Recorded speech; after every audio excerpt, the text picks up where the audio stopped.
Good morning. Good morning. I'm Dr. Watkins. Thanks for coming out this morning. Today we are going to be talking about some concepts around weight loss, but a little bit more than that too, because weight loss is only part of the equation. It's pretty easy in many cases to ultimately find something to help you lose weight. The real trick comes when you're trying to keep it off, right? Sometimes it can be harder than others to actually lose weight. Sometimes you can't lose weight. You give it your all and it doesn't happen. Other times you can lose weight pretty easily and then you can keep it off and then something occurs. And my experience has been with the people that we've been working with, that when they lose a good chunk of weight and we've been able to increase their health and up their metabolism in doing it, they maintain really well until an event occurs. Either they go on vacation and they start eating a lot of unbalanced foods, or a big stressor occurs and they get kicked back into some other pattern, or they just overeat once or twice and it kicks them on into I can't stop. So these are real things that people are up against, and just using self-discipline or a good idea like just don't do it isn't really working, isn't really accurate. In our weight loss program, we have helped people lose weight pretty easily, really, at the same time trying to increase and either build up their metabolism or repair some of the metabolism damages. And we've been able to do that.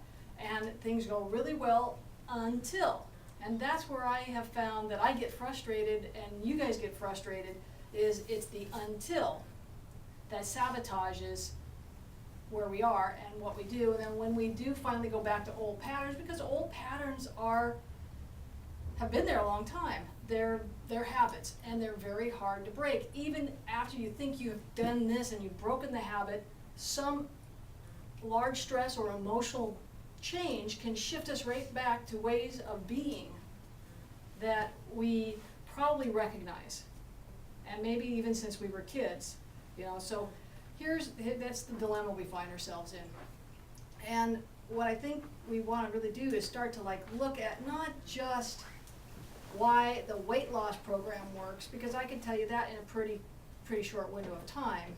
This weight loss program works because we approach it on so many different levels. We're looking at not just a low-calorie diet or a low-fat diet or something like this.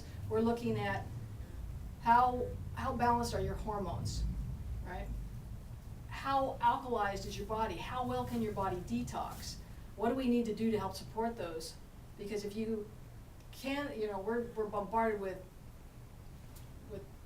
toxins and poisons every single day. If our body has a difficult time detoxifying, the body's natural inborn mechanism is to use fat to isolate the toxin. So you're going to be prone to wanting to keep the fat so you can grab a toxin and you can hold it in place so that you buffer it from your system. So it's very important that when we go to lose weight, we also are always paying attention to how well can you detoxify, because if you open up those fat cells and they're full of poison, you now have asked the liver to do things that it may not be totally prepared to do. So that's why some people have such bad reactions, headaches and things like that when they go to lose weight. They're actually being bombarded by the toxins that are already in them. And they often are so bad that your natural tendency is, I'm going to go eat because I'm going to stop this reaction. Now, we don't know we're doing that consciously, but eating will make me feel better. It stops the reaction because now the body stops the detox. Right? So that's an important piece of why we do what we do when we're working with the weight loss. We're balancing hormones, we're working with alkalizing you so that your body can be in that proper pH so that it can function its best. We're also looking at detoxification so that we know that we're helping your body be able to change as it goes through this and clean up. And we're always focusing, at least I'm always focusing when I build these programs, to increase that individual's health. So the weight loss program works. Now, what's really important is and this is where I have made shifts in the last few months, is because I have noticed this trend that I'm talking about, that everything's fine until one of these things occurred. And I realized that I have somehow missed some of the signs in identifying early on what that individual ultimately is going to need in order to have the most balanced diet that will feed and maintain them in their electrical brain functions, in their neurotransmitter functions, in their hormonal balance functions, and everybody's different. Could you turn the heater off for me? Everybody's different. And it's identifying who's who up front. So as we go through a process to increase that person's metabolism and function, we're also increasing their ability to up their brain ability and function, so that in the future we have fed them in such a way that they are not going to be kicked on into craving. Because the reality is, no matter what we think weight gain is about, it always happens from the brain. You don't just eat crap because you eat crap. Your brain's driving you on some level to pick that food. Yeah, there are a few exceptions, like you're on a desert island and all there is crap, right? But in most of our lives, you know, we know what we're supposed to eat and we know what we're supposed to avoid, but do we do it? Can we do it? And it's the can we do it people that, or we can't do it people, that what we're really looking at is we're not looking at someone who doesn't have good willpower, who doesn't know what they want. We're looking at somebody whose brain is sabotaging their ability to do it because it's in a state of its own survival. It's so imbalanced. And some of us have been so imbalanced our whole lives that we don't recognize that it's even imbalanced. So the questions that I asked you on these questionnaires that I had you fill out this morning are designed so I can help identify what area of the brain, what lobe of the brain is having difficulty, as well as what chemistry and balance needs to be supported, so that we can start identifying what are we going into this with. Like somebody who has frontal lobe problems or dopamine problems is different than someone who has serotonin problems and other part of the brain imbalances. So because our weight is set by the brain, our set point lives in the brain, because our brain determines what degree of oxygen my blood needs, how fast to beat my heart, how quickly to build muscle, because my brain's actually monitoring every process, every second of the moment, every millisecond of your time, of your life, that if it's working out of sync, so the brain needs 4 major abilities. It has to have the proper voltage. It has to have the energy to run the show. It has to have the proper speed. If you have a slow speed of your brain, you have memory problems. You have forgetfulness, right? You have confusion. You have these phenomena that occur. But you have a slower brain, it can't talk to the body as quickly. And you're not getting that information back as efficiently. The brain has to have the proper rhythm. So the brain and the body have to dance with each other in an effective and proper amount, and the whole thing has to have synchronicity. The whole thing has to be synchronized properly. It has to have, just like an orchestra, it has to work perfectly for it to be that beautiful music.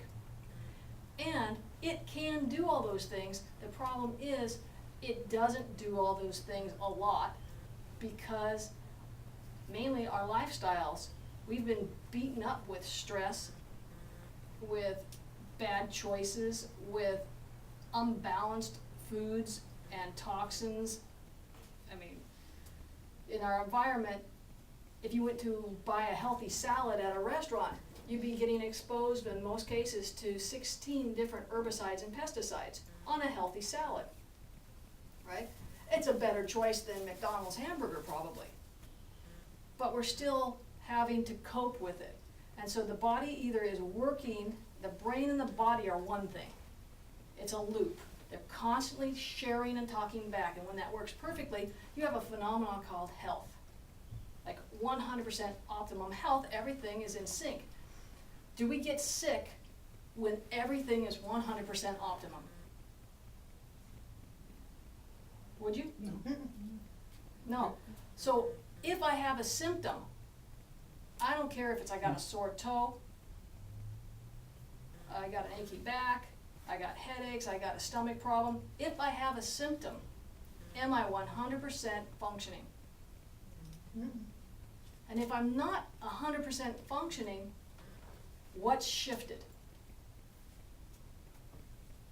My brain and my body's ability to communicate with each other with the right voltage, with the right speed, with the right rhythm, with the right synchronicity. Right? Would we agree with that? It would make sense, wouldn't it? Well, I kind of thought that there were some diseases that, no matter how healthy your lifestyle, you couldn't that there was no guarantee, like you could still get cancer or, heart disease that, came down in your family. Are you saying that, I understand health can help avoid those things, but. Well, that's an interesting thing that you're saying, because health, true health, optimum health is the circumstance of no illness, right? Yeah. That's what true health would be. Most of us don't experience true health. Are you saying we can all achieve true health? I'm saying that it might be hard, but Right. it's in the realm of possibility. Okay. Yeah, but I'm not saying it's easy in Right. this world to have optimum health. What I'm saying Right. is, Okay. the goal would be to move that way as much as Absolutely. possible, Absolutely. Okay. which would help prevent what we call normal. Okay. And you know what we call normal? All these symptoms that we have, we call aging. We call abnormal, premature aging normal. We call brain dysfunction normal. Because we all have it, it had to become normal. Right? Mm-hmm. We're in this kind of it sounds like it's syntax, but we all are born with this incredible power, with this incredible energy called life. And that life has nothing but potential. And when life can be experienced without interference, all that potential is available, and it's high. It's not negative stuff, it's high potential. But we don't really get to live that way, because from a very early stage, somebody, because of rules and ways of being, somebody kind of starts laying down the framework of, this is reality, this stuff's hard. You've got to be like this. You can't be like you want to be. You can't be that person, that little girl's sitting around dancing and being happy all the time, right? You've got to kind of like pull it together. You got to do your responsibilities. You got to get tough. That sound like anything anybody ever heard, right? If what you are is nothing but pure potential, at least on a spiritual level, and somebody puts you in a little box and squeezes that lid down tight, is that harmony or disharmony on some level? Is that disrupt or is that flow? Disrupt, of course. It would be disrupt. And disrupt, interestingly enough, is a very negative energy. And negative energies shift the brain into reactive modes, survival kind of pathways, shifts us from our optimum balance to adaptation. So this is the magic of being human, that we survive because we can adapt to the environment. We adapt every second. It's a beautiful thing, but it's a beautiful, more beautiful thing when we can adapt and then go back to balance and optimum. But if you live in a very dangerous environment, or a negative environment, or a hard environment, you fill in the blanks, then you don't really shift all the way back to optimum. We start to actually grow our brains, wire the pathways from that survival instinct mode. And while we're wiring that up, that's who we psychologically think we're becoming. That's the personality we start to adapt or adopt, because this is happening when we're little people, where before we have the cognitive abilities to go, gee, I think that my dad screaming at me is really pretty rude right now. I don't think that degree of yelling is equivalent to the thing I just did. We don't do that. Dad yells, we're crushed, and we react, and we make stuff up.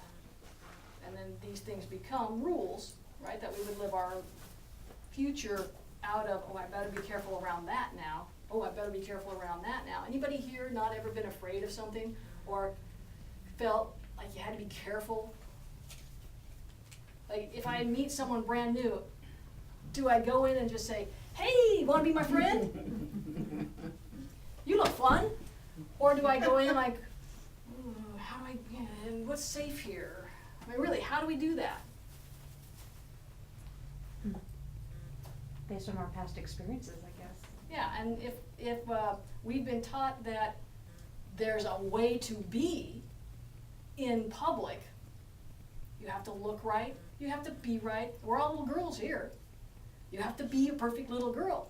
You can't be loud, you got to be polite, sit there, no matter how boring it is. Don't embarrass me by acting out, right? So we're really got some ideas that shift us over to holding our potential back, not consciously, but holding our potential back because we're not even in line with it. Because we're not even who we were born being. That make sense? Mm-hmm. So does anybody think that it's at all possible that some weight problems in the future can stem from some level of this wiring? Absolutely.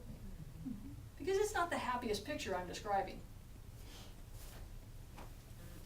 But it's our collective picture.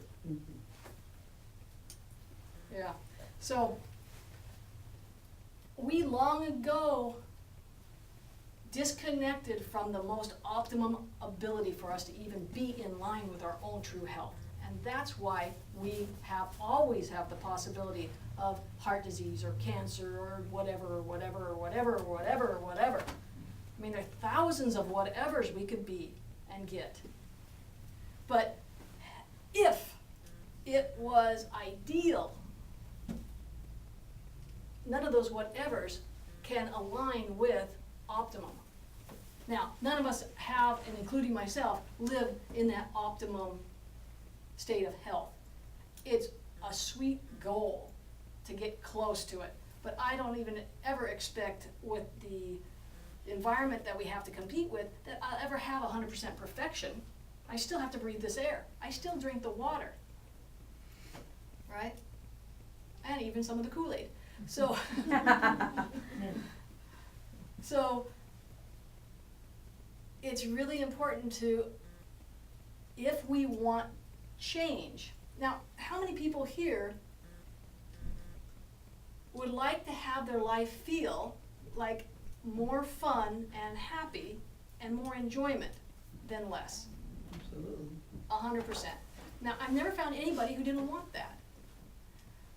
But you know what that will take to get that?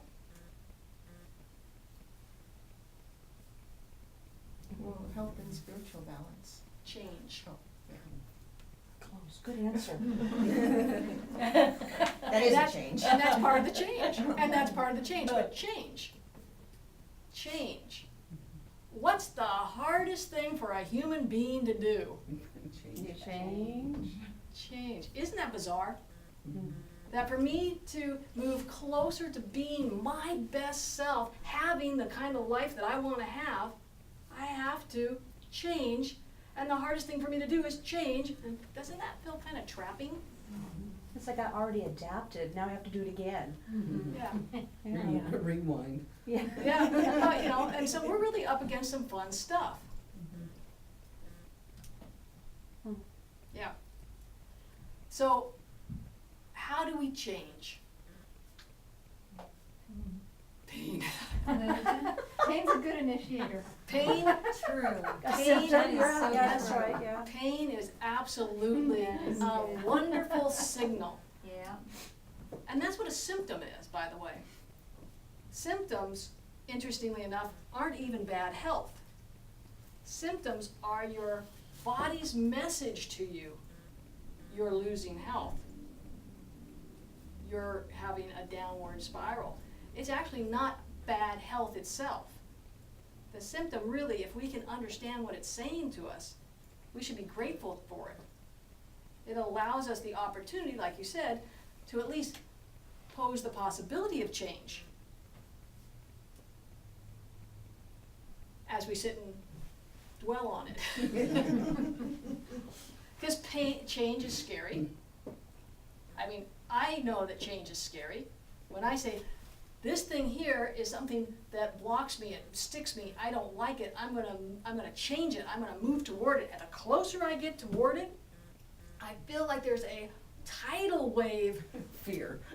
Sometimes it's fear, but I feel like there's a tidal wave of resistance that pretty much is saying, no, you can't have that. I gotta change something in the office. Okay, let's put this into place. And the next thing I know, this insurance company needs that, this attorney wants that, this happens, like, is that not true? I even resist the change. You'll move a piece of furniture, I'm like, you didn't ask me. Yeah, I understand. You know, so change is hard. I think that let's just embrace the idea that change is hard. Okay, but it's not impossible. Has there ever been anything that we've changed? Has anybody ever changed a haircut? Has anybody ever changed their clothes? Most of. Changed friends, changed jobs, changed cars, changed house, changed schools. Change Change. attitude. Change attitude, change is possible. So, change may very well be our friend. The thing that prevents us from easily changing or even wanting to change is our subconscious programming that pretty much comes from that little box that I described earlier, sticking us down in there. It doesn't come from us and our desire to self-sabotage ourselves. I've never met a human being that on purpose went out and said, I'm going to destroy my opportunities. On purpose. I've seen people destroy their opportunities over and over and over again, and I've probably done that quite a bit myself. But nobody's ever said to me they've done it on purpose. It's because we are up against these little programs, software programs from the box. We go to get closer to the goal, and they get louder and louder, and they feel so real because they have been so powerful in our lives. Yes? So, do you think I have an easy answer to change these? Not really. It takes effort That's and, why and we're here. awareness Yeah. and work. Isn't there a magical Inspiration. pill? But there are ways that by becoming aware, we can work at exposing those lies so that we can see them and be open to different behaviors, different actions, different brain pathways, different brain chemistry. Because we're still, all of our life, 100% of every moment of our life and our experience is happening through our brain. No brain, experience of life is a rock. So we're just up against our brain, the good and the bad. And how we eat is often a sign or a symptom of how healthy our brain is. How we sleep is a sign or a symptom of how healthy our brain is. How we exercise and move our body is a sign or a symptom, or don't move our body is a sign of and a symptom of how healthy our brain is. My mood, how happy or unhappy I am, is a sign of how healthy my brain is. So let's start looking at our life and our opportunity from, what's this telling me? Instead of, oh, there I go again, I'm so stupid, I can't do anything right. It never works when I do it, and my favorite is, I can't. I can't do that. I mean, we all have our own little flavor of what breaks us down. But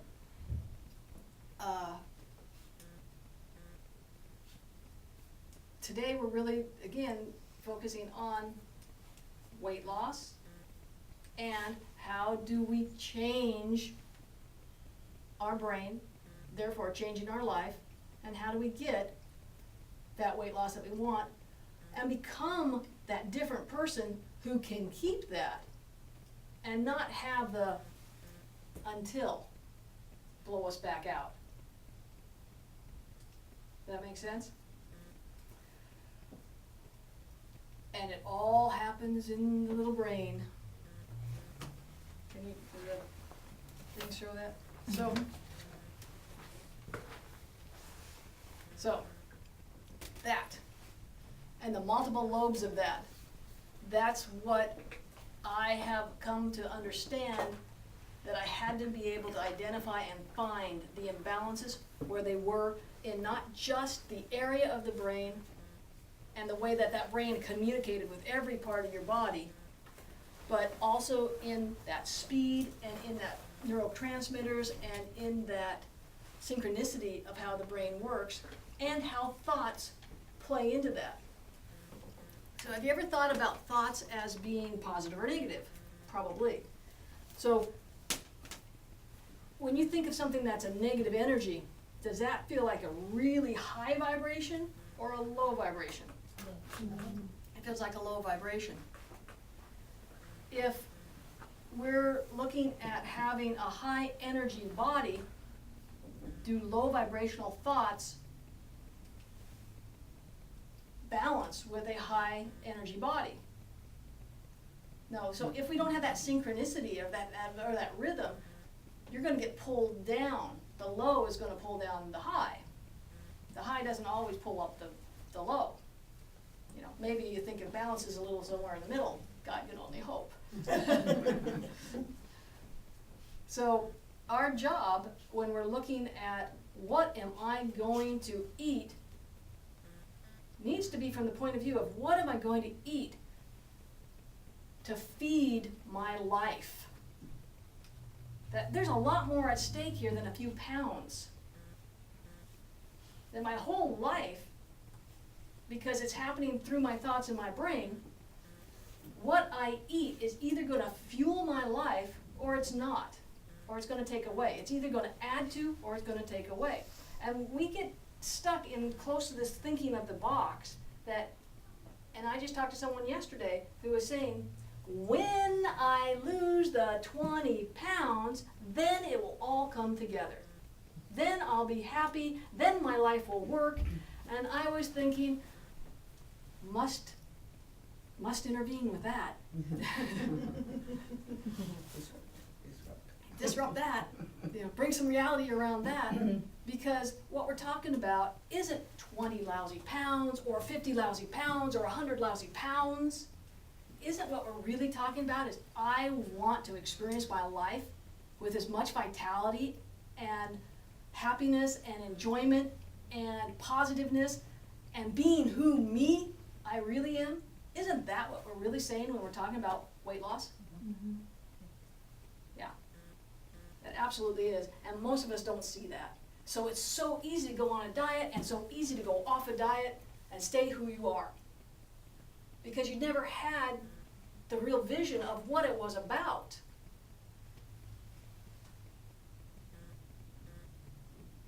And if you have that real vision of, I can be the best me possible because I want it, then do you think it might be a little bit easier to know that if caffeine's gonna throw my brain off, I could probably avoid it now? If sugar's gonna throw my brain off, I should probably avoid it now? If fat is gonna throw my brain off, I could probably avoid it now? Wouldn't that be a different place to stand? That's what this is ultimately about. That's what I want to help people ultimately get to, is that place to stand. And then the things that you do to get there, do you think that you'd have a different relationship with them? Do you think that might feel like change? But change for a bigger reason than, oh, I'll feel better or I'll be healthier. What the heck does that mean? I don't even know I'm not healthy now. I'll lose 20 pounds, I'll be healthier? How do I measure it? On the scale? I've met people who've lost 20 pounds and got very sick from it. That teacher just ate a McDonald's for a month and lost 20 pounds, and my dad was so excited. I'm like, but is he healthy? Well, didn't that guy eat? This was a new guy just recently. Yeah, but didn't the other guy eat for 30 days? And got really Yeah. sick. And yeah. got very sick. Right, so Yeah. weight loss doesn't mean health. That weight loss doesn't mean health. We've been led to believe that it does. We've been led to believe I need to worry about my blood fat levels. I need to worry about my cholesterol. I need to worry about my triglycerides. I need to worry about my blood sugar. All those things really are signs that say I'm imbalanced. But they aren't necessarily a death sentence, or they aren't really even necessarily poor health. They might be tied to a disease, and they might not be at this point. Right? But what is important is to understand my body talks to me. My body talks to me all day long, all the time. I just don't know what it's saying. It speaks Greek, and I don't know Greek. Right? And I've missed it. I've missed these things, and I've been led to believe they meant other things. But what they really mean is, uh-oh, I'm out of balance. And because I feel like I don't know what to do or how to change it, I feel overwhelmed by it, I feel stuck by it, because I'm in that conversation of that it means something. Oh, it's high cholesterol. You're gonna die of a heart attack right now. Wow. That's an extreme reaction. You know, and you know, off track here, but just in the news in the last couple of weeks, they've been really pushing for young, healthy adults to go get the flu shot, because this year, young, healthy adults are getting the flu. Who profits by young, healthy adults getting flu shots? Anyway, but do young, healthy, like really healthy people get the flu?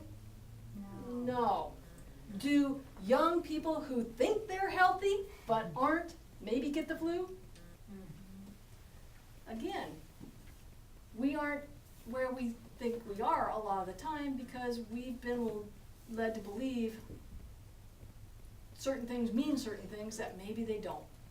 But they do mean, hey, wouldn't this be a good time to take action? Wouldn't this be a good time to get on my side? Wouldn't this be a good idea to be my advocate, my friend, and move me back into balance? Be my buddy, please. But as long as you're in the box, unfortunately, we often are not friends with our body.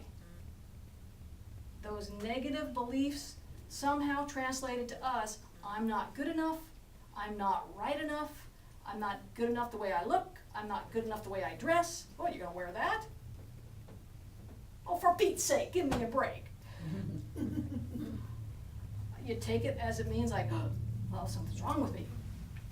And then we grow up, we become adults who believe I'm not sufficient enough.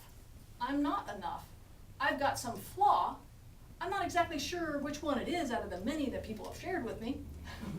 Yeah. But somehow I'm broken. And from that point, somehow I'm broken, entering this conversation, I spend the rest of my life and a good lot of money trying to fix me. Anybody here ever spent money trying to fix them? Yeah. Lots and lots of money looking for the fix. And have we ever found it? You found the fix? Well, I You've wouldn't had- say the you've- fix, but but I you've would say helped. that You it have had has help. majorly helped, yes. Yeah. And that's what I love about getting older. We get smarter. And but you don't go and get the help until you identify, ooh, I don't want this anymore. As long as we're willing to live with that level, we don't go get the help. When you finally say, I don't like it, I don't want it, I don't know what to do about it, but I don't like it and I don't want it, then we start to go get help. And there's a lot of things that have helped us. And there's a lot of things we spent money on that really didn't. But really, bottom line, it's being your friend again. Being a friend to your body, being a friend to your mind, and treating yourself like someone you love.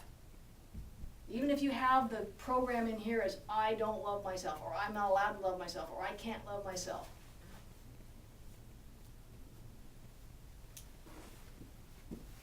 Being someone worth loving for yourself. Now that is a worthy objective to chase. Even more than losing 20 pounds. And would you be healthier inside our system losing 20 pounds? Absolutely. Absolutely. When we are over fat, our body has inflammation. And if our body is inflamed, I'll let you know, 100% our brain is inflamed. And if our brain is inflamed, do you think that it works as well as it could? Do you think it has the right power, the right speed, the right voltage, the right synchronicity? It's on fire. So we have to address all these levels, which is what I have done in the past, focusing on with the weight loss program, and I've added a few more things to help make that possible, because this inflammation is what we call aging. And this is an anti-aging program because we are trying to rebalance all of that brain and make that brain work better and take the fire back out of this equation. And that literally, research shows us, literally makes the brain younger. It actually turns the brain back on where the brain starts laying down new cells. It can myelinate new tracks. You get smarter even if you're older. There's never a time in your life that if you take this inflammation down and you balance this brain, that it doesn't start to grow again. And we were taught when I was in school that you had one brain and every cell you lost, that was it for life. It was downhill. And we now know that's the equivalent of Columbus not sailing off the edge of the earth. We didn't know crap about the brain. So And what we did know. So just like we can regenerate a new liver, a new gallbladder, and things like that throughout a period of time, we can also do that with our brain. We can also regenerate our brain. Mm. And that means people with Alzheimer's can regenerate brain tissue. Does it function as well with as much hardcore damage as out in some of those areas in the brain? No, but if you lay down new tracks next to the ill tracks, you still are benefiting the brain, even in people with Alzheimer's. So this is not a no-win situation anymore. We also know that we are not our genes. Everything that I learned about genes and chromosomes and genetics from Mr. Watson and Mr. Crick. It wasn't that long ago. It was in the 60s. I know, but they were 1890s. Watson and Crick? Watson and Crick were, well, Crick actually had started a long time ago in London, but Watson just died a couple of years ago. Yeah, well, this. He was this in one- his 90s though when he died. Yeah, when they did the, DNA, when they came up with DNA, yeah. which was actually in the 60s. Well, no, I think it was that, it was. Well, maybe what yeah. was they did in the 60s was come up with the Thing central that dogma. No, I think it was the lens that they were able to get To see it with? see the spiral. Okay, so yeah, but at the same time, somewhere in the 60s, they came up with the central dogma. And the central dogma says that your genes are what your destiny is. You look great though. He did? I said, you look great though. So your genes are what your destiny is. And now, unfortunately, they are gone. But the newest research and the newest science shows, that's not true. Luckily, that we are not destined by our genes. Our genes are a blueprint.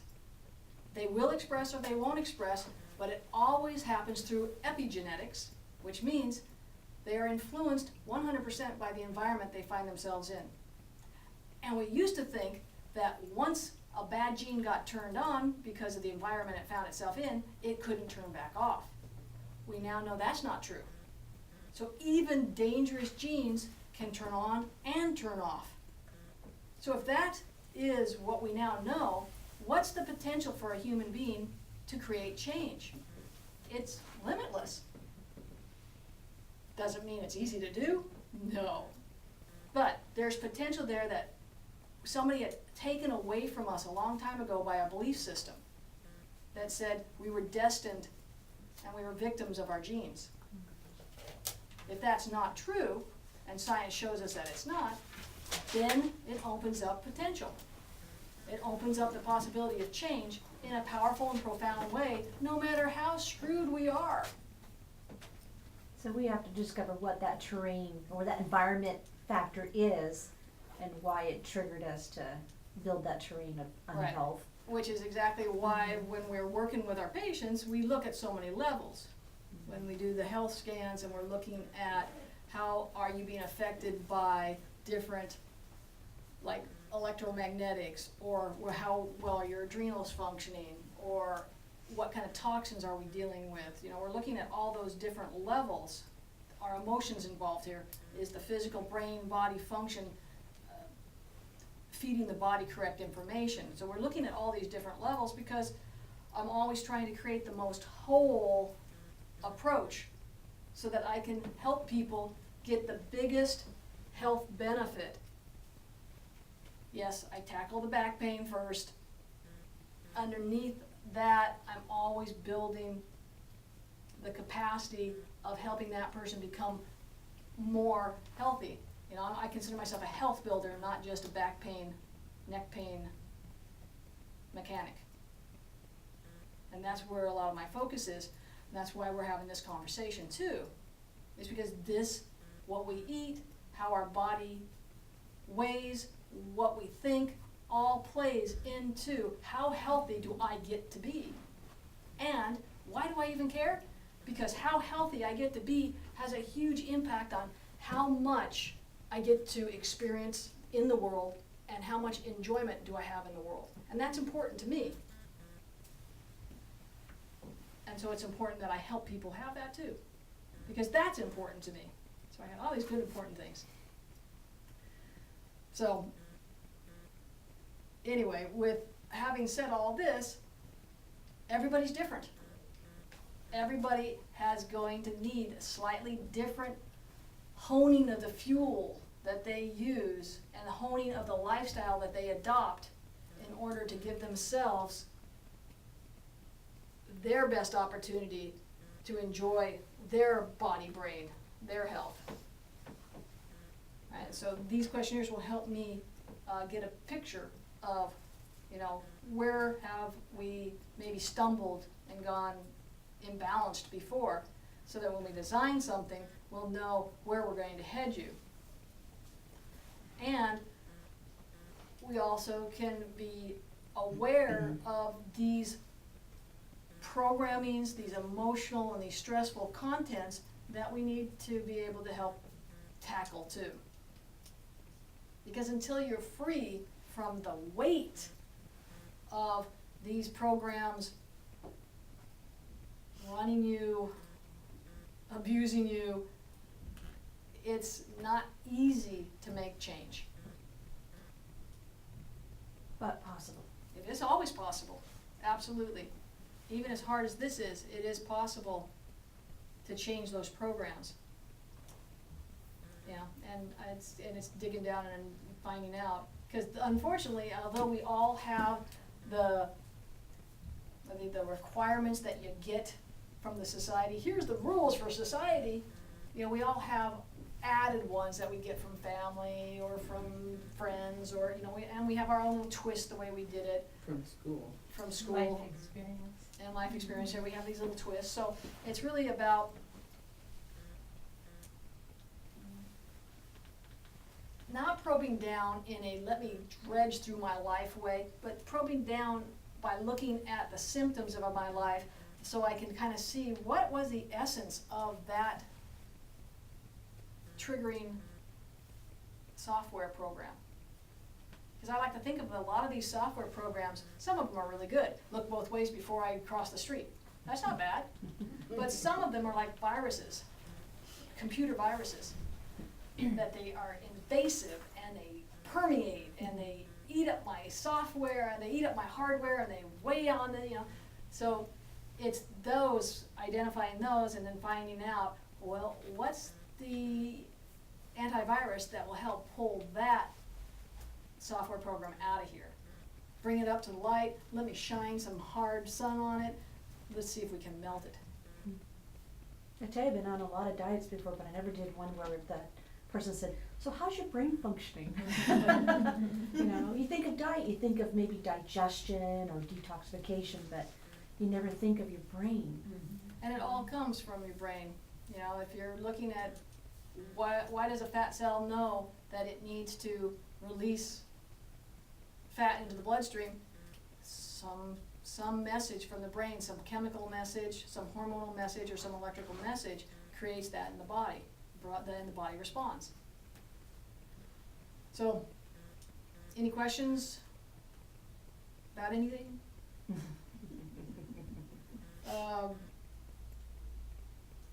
Yeah, and so basically what we do is go into this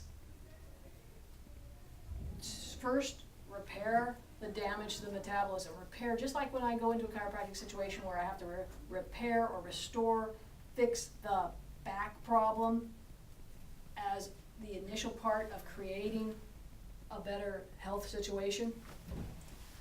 We have to go into this weight loss by fixing the metabolism physically that we have in front of us, changing the blood sugar, make sure that we have hormonal balance, make sure that we can alkalize this body, make sure that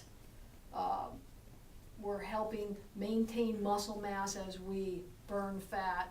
You know, we have to put all these things in place, but to also go into it from where am I heading, built right beside it. So as we step into that stabilization, that maintenance phase, we now are changed. We're now different in the way not only our body has lost some weight, but in what we're trying to accomplish and the reasons why we're trying to accomplish it. It wasn't just to get this goal.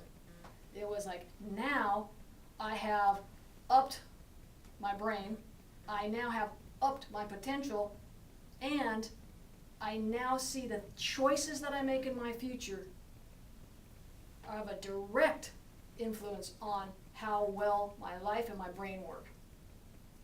And from that point, I have a lot more ability, willpower, guts, discipline, whatever we want to call it, to make the choices that sustain me because I'm my friend, because I got a brain that's on my side and not doing its best to keep me alive. When our brain is out of balance, it's working overtime just to keep you up to snuff. It's tired. You ever felt tired? When you slept really well, you ever felt tired? It's up against a lot of crap all the time.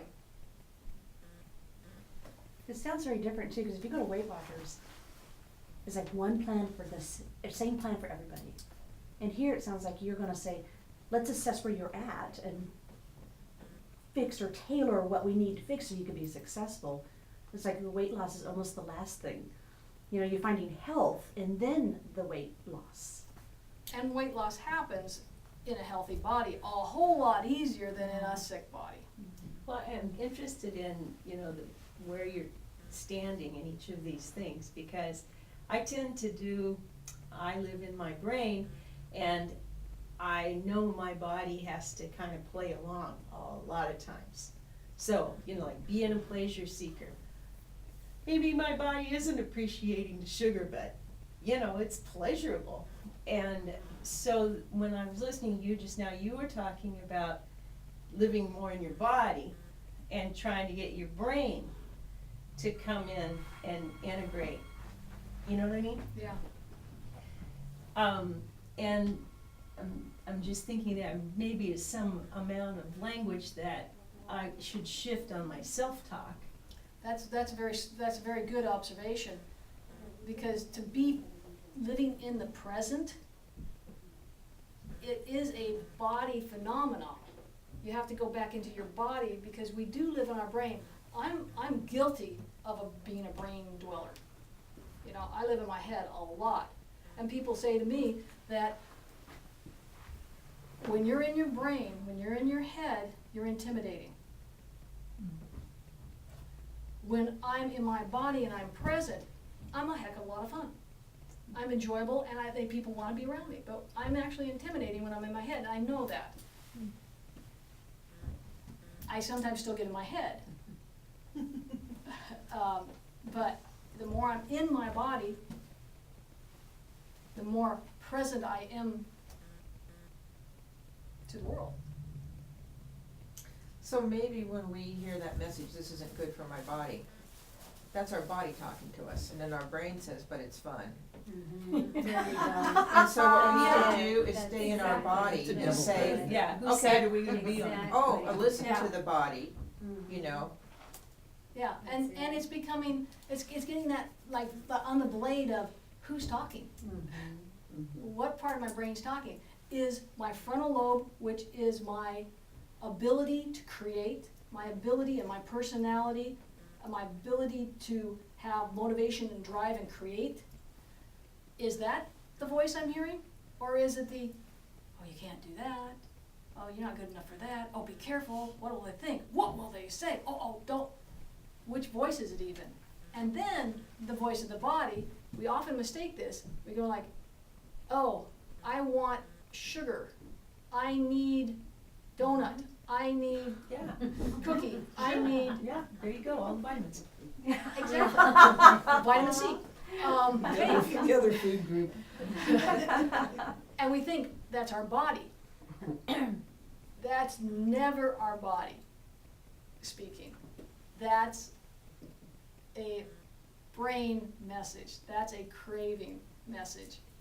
I think that's kind of related to how when we're exercising, we make healthier food choices. I think it's a Since lot we're more in easier our body. when you're more in your body to make healthier food choices, but you still have to check in here. You still have to check in with your course. brain, because your brain every once in a while goes, oh yeah, hey, that was really cool, you worked out, now you can go have your donut. Yeah. Now it's a freebie. You know, there's a whole lot of little tricks that this can play. And our trick is to balance those pathways and balance those messages, balance that chemistry, so that you're not up against, maybe I can have the donut now. I went and did 20 minutes, oh yeah. So, There's See, another wedge to, part of the brain function as well, is the emotions. So when our emotions can mess around with the whole rational activity as well. Right, and the emotions have a lot more ability to throw you off when your brain's got these imbalances. Mhm. And we still might have our emotional issues and problems, but when the brain is functioning better, they aren't so important, they aren't so devastating, they aren't so powerful. But emotions are important because without emotion, you don't have any juice. You don't have any love, you don't have any hate, you don't have any passion, we need emotion. But if we get stuck living most of our emotions through the negative side, life becomes painful and a struggle and hard. And that never sets us up for the win. I'm thinking too of the comfort. Oh, this isn't going well, so food is gonna comfort me. It's like an emotional response. Yeah. Well, emotions also could be from how we were conditioned, and like Yeah. you said, good emotions bad, but if this is what we learned from our environment, this is what we learned from our parents, they're really not ours, but we've taken them on, and that's how we go to the comfort, this Yeah. is comfort. And what you're identifying there also as those emotions is a neurotransmitter dysfunction. Yeah, because every time I was upset as a child, my mom would give me food. Sometimes it was a cookie, sometimes it was raisin, but there was always that, you're upset, here, eat. And the next Mhm. thing that Reward happened of was some it kind. changed your brain chemistry. It did, And then it wired down a reward pathway. it did. I'm stressed, I'm gonna eat. Mhm. It's a dopamine pathway. And I think also there's this attitude, and you can tell yourself, I do, that my positive attitude has saved me from a world of disease. Yeah, And God's truth, absolutely, yep. so powerful. So then how do I unwind that little side trip over to the emotion pleasure seeking, 'cause attitude, good attitude, cookies feed good attitude. Desserts, so. They do, but interestingly enough, that the cookie feeding the attitude is a dopamine pathway phenomenon. That's a little side trail that. Yeah, and it's The wrong neuro- freeway exit. Exactly, and that dopamine imbalance, it feeds a dopamine imbalance. When you have a dopamine imbalance, it is what triggers on addictive behavior. Dopamine imbalance is addiction. Oh, as well as a bunch of other things, but I need the comfort, that's the serotonin pathway imbalance. So we're looking at foods I eat change my brain's neurotransmitters. Foods my body tells me I'm craving feed certain pathways because I have deficiencies. Therefore, I feel comfort and or happy because I ate that food. Now I'm in a loop and trapped. Well, no, not if we pre-feed that brain so that it doesn't kick into the loop. So that's our job, is pre-feed the brain so that the neurotransmitters are balanced and they're not being able to send us off that side track. How do you pre-feed the brain? You find which foods destroy the balance Oh, okay. in your diet and which foods you need to put into your diet on a regular basis to up that balance. And sometimes we're so out of balance, we need to address it in the beginning with supplementation. And there's a few people out there who are off enough that medicine actually can, at least in a short period of time, a short-term window, be necessary. I hope that I don't have to find you at that level yet. I hope to find you I can't make it without the medications, because life's a lot better and easier to change when we're not that messed up. And even if we have been, doesn't mean that we can't still create more balance from wherever we're starting, because we know that's 100% a potential and possibility in anybody's situation at any time. Because nobody has the right to tell you what your future's gonna be,